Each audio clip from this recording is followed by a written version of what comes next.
Okay everyone, welcome back to another video on Gran Turismo Sport, and this was a daily race from a few weeks back when it was St. Croix A in reverse. So this was the week where we actually got the new rig and we had to swap it over, and we came back for a final attempt at the daily races. Decided to just quickly jump and do a lap in because we were trying to race from the back, however couldn't really get a rhythm going, and eventually set a time that put us P6 starting the race. Now this combination wasn't the best for me, but I was really enjoying this week. I have to say this was a really fun and entertaining combination, and hopefully we can get some more races like this, but maybe with some strategy next time, because I really enjoyed it. It was great fun. So starting from P6, we got some drivers who are doing quite well at this combination in front of us there, starting from P1 and 2. We're going to have to see if we can get ourselves through some of the cars in front as soon as possible. We've got an FT1 driven by Fento, one of the drivers that is really improving a lot on Gran Turismo recently. His pace is really coming along and doing much better. So we need to see if we can get past him as soon as possible. See the long line of cars going down this straight now, and then just warming up the tyres, because this combination was very noticeable, the cold tyres, because we were racing on hard tyres obviously, and you could see going through there a lack of grip. So yeah, trying to work our way through this long left hand corner. This is a very tricky corner because you naturally want to keep on the throttle all the way through, but you just got to be a bit careful, especially when the tyres were a bit cold on lap one. So going into this chicane, P4 runs a little bit wide. We're going to have to try and give him space and just be careful we don't get too close to the wall there on the right side, the barrier, which had took quite a few drivers out during that week. It was quite a noticeable thing that a lot of drivers were losing it there as we work our way over the bridge. And again, look at the visuals on GT Sport. Just imagine this on Gran Turismo 7 looking even better with dynamic conditions. I am so hyped for Gran Turismo 7. It is unbelievable how hyped I am, I have to say. I'm really looking forward to Gran Turismo, and the content will be much more consistent when we get Gran Turismo 7 out, with guides and stuff like that, and more race videos, and trying to help you all out to get to the highest rank you physically can on the game. So up to P4, we've gained 2 positions there off the start. Not a bad start. Very long lap at St. Croix A, over 3 minutes in distance. So very difficult to string a really solid lap up, because you've got to stay very concentrated on this combination. Very wide combination as well. The track was really wide, which gave a lot of good racing opportunities, as we've got Fento right behind us in that FT1 there, sticking in our slipstream, a car that's going to be very good on tyre wear, not so good on the top speed compared to the Nissan GTR and initial acceleration. We can see that we're gaining on P3 on this lap 1, using all the track there, almost going into the barrier on the left hand side. And yeah, this was one of the things with this track. It's all about using the full track width and really getting the rotation and getting on the throttle as early as you can. And again, using every inch of this track will gain you so much time, because it's so wide. If you use the full track, you can gain incredible amounts of time on every single lap. And obviously we're trying, we'd never ever, I think we'd driven this track once before in an FIA in Porsche, which was about 2.5 years ago. So we had to kind of learn this track again. And another thing is, I'm not particularly keen on the Nissan GTR, so it was quite an enjoyable experience, I have to say, trying to get used to the Nissan GTR and racing at this track at the same time. It was like a double learning experience. But this race was definitely our best race of the week for the way we drove, as we got in through the final corner, and P3 gets it all out of shape on the curb, maybe put a bit too much power down, got the right wheel on the curb, lost control, and that is a nice easy position. So up into a podium position, but we've got quite a big gap up to P1 and P2, but can we manage to push and see if we can catch them up? This is going to be very interesting. We've still got Fento in the slipstream behind us, but now he's got a Nissan GTR that is putting him under pressure. So will he be able to fend that off? He's going to have to brake very late into this corner to try and hold that position in the mirror there. You can see he manages to do that, but that compromises his exit. Later you brake into that corner, your exit is then compromised.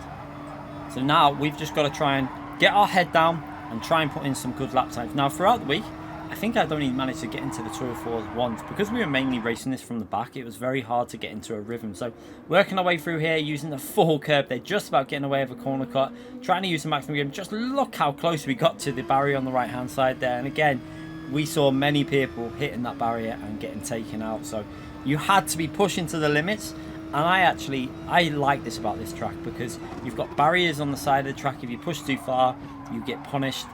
For example, there was a very weird barrier, not very safe if it was a real life track, but yeah, because this track is designed to go the normal way, that barrier was a bit unfortunate if you ran wide there, because you would just get stopped instantly in the middle of the track. But working our way up here and then into this really fast, kind of like a fast flowing chicane, you just throw it in there, stay in 4th gear and use the exit and then straight line it all the way up this hill. And this is where the GTR was very, very strong in this combination. But yeah, this is the kind of races that I absolutely love when they're like this. We started from P6, we've made progress, and now we're going to have to drive out of our skin, because like I say, it wasn't a particularly strong combination for myself, but to get anywhere near them top two, we're going to have to really push. And you can see I'm starting to get a bit of a rhythm going. We're using the full width of the track, we're hitting them brake markers, we're getting the car into the apex, we're getting on the throttle really well as well, and using that full width and getting the exit speed, so important in this combination. Again, into the braking zone, down into 3rd gear, actually going into 2nd briefly there just to try and get a bit more rotation because the brakes are a bit late there, but then working our way now into these 2 tricky left-hand corners, almost like the Lesmo corners but the opposite way, like at Monza. Similar way you got to do it, getting on the power nice and early, use the throttle, and then again in this left-hand corner, very similar, get down into the 3rd gear and then power your way out the corner, use some of the curve on the right-hand side, and then we go into this tricky right-hand corner, where again it was all about getting that braking point spot on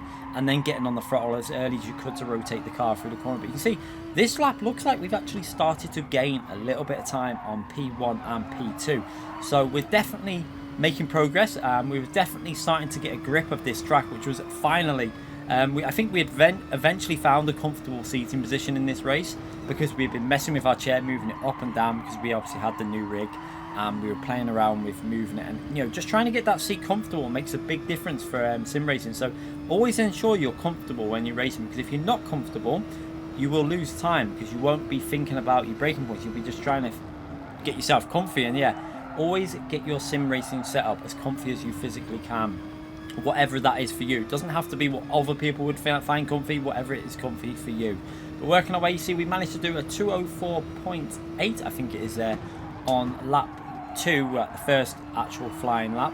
So not bad, straight away into the 2:04s. But this lap you can see we're purple again in sector 1, and we actually really nailed this long left hand corner. Look at this, we kept it on, playing a little lift there and then back on the throttle, kept it nice and tight all the way through here, and then lifted down into 2nd gear, try and take as much of the curb as you dare, and again try and get that left hand tire over the green bit of Astro slightly, and then power again, getting so close again to that barrier on the right hand side. But yeah, on a pretty solid lap so far here as we work our way into that tricky right hand corner. I used the little triangle chevron as a brake marker for this corner. You see it just in front of us there, and it worked out as a really nice brake reference to make sure you don't brake too late for that corner. And again, getting very close to the barrier, and we are definitely closing up to P1 and 2. You can see that gap has come down by about 6 tenths, so this lap is looking very, very good. And considering we started in P6, we're now up to P3 and closing in on the leaders. This could be quite an intense race, and these, like I say, these are the type of races I really enjoy,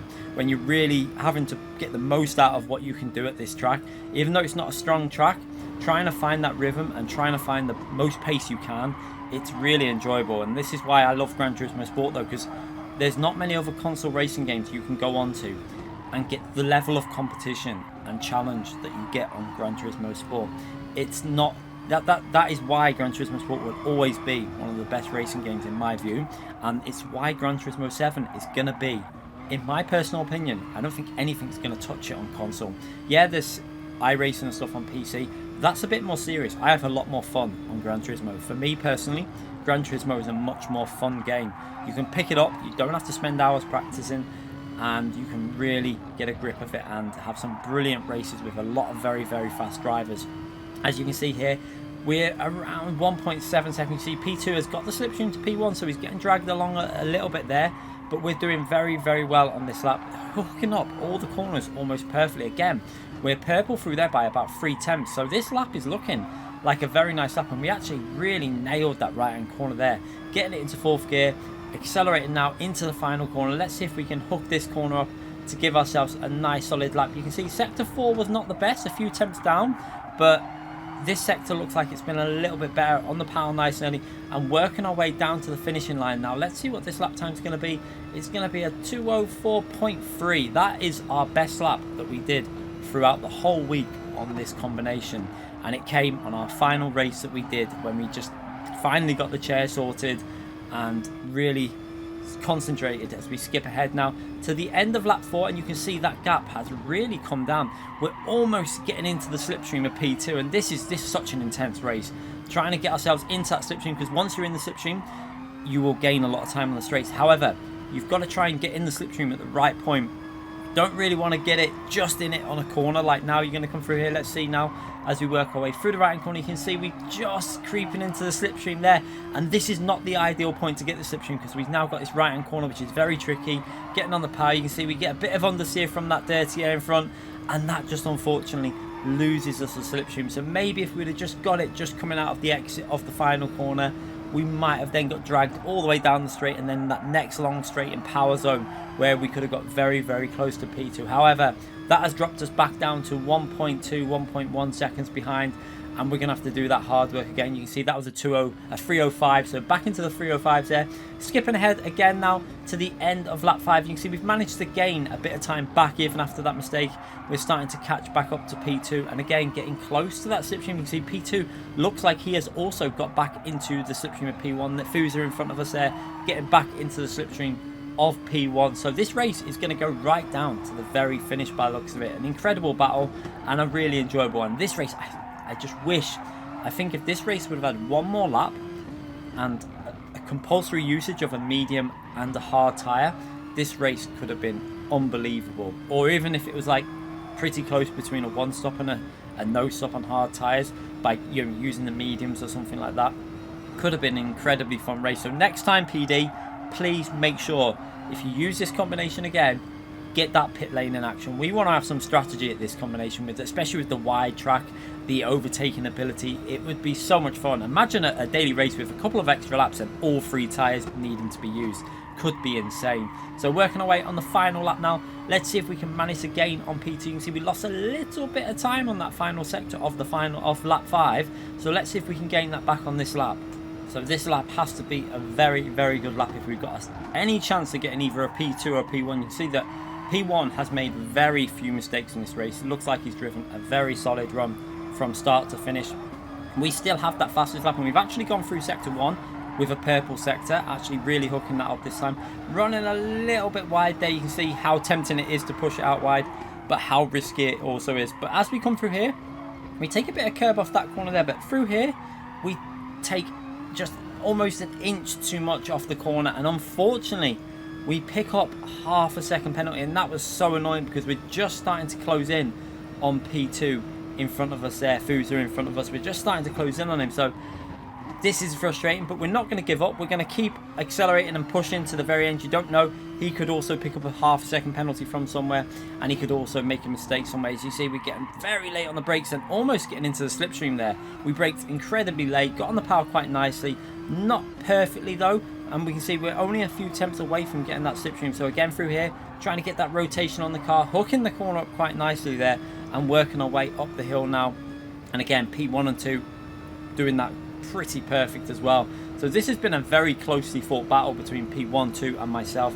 A really fun, enjoyable race to be involved with. These are the type of races that I do really love on GT Sport, and again, I mentioned it before, I cannot wait for GT7. This game is going to be out of this world, I think, in my personal opinion. I think it's going to eclipse anything that's come before it on console. So let's all hold fingers crossed it doesn't get any delays. You know, we know what Gran Turismo is like. Let's hope it doesn't get any delays. So as we work our way through the 2 right hand corners here now, we're going to have to take that half second penalty. So this is going to be really frustrating, because that's going to lose me probably about 1 second in total time. You can see now Fuser pulling away to about 1.9 seconds, 1.8 seconds ahead there. So we're going to carry on though, because you never know.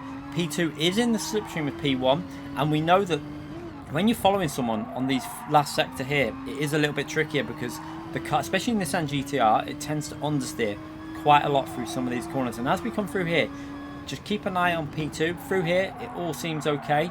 we're okay through there. He's not really under threat from us, but as he goes through, he's obviously trying to push to get P1. He has a moment on the rear, loses control, he's into the barrier, and that just gives me the incentive. I see that straight away, and we are on a mission now to try and get P2. You can see we're getting the slipstream. He's going to go defensive, so we're going to stay to the left to force him to go defensive, then swing it out to the right, and we do a very nice undercut here, and we're going to get on the power just a little bit earlier than him. He nearly loses control. We both keep the car on the track, giving each other space. Brilliant driving by Fuza there, and we work our way over the line, and we manage to take P2. What an absolutely incredible ending to that race. I thoroughly enjoyed that race, and again, let's hope PD start doing some of these combinations with a bit more strategy next time, because this was a really fun daily race, and I hope you lot enjoyed that video. Let's take another look at that move. Swinging out to the right, bringing it back into the inside, getting on the power a little bit earlier. You can see almost contact, but just managing to get through there with no contact, and powering our way to the finishing line. What a brilliant race, and what a nice move at the end there to take P2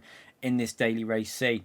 If you did enjoy this video, please hit that like button, subscribe to the channel if you haven't already done so. If you're interested in Gran Turismo 7, get that subscription button hit now. Thanks again for watching, everyone. Bye.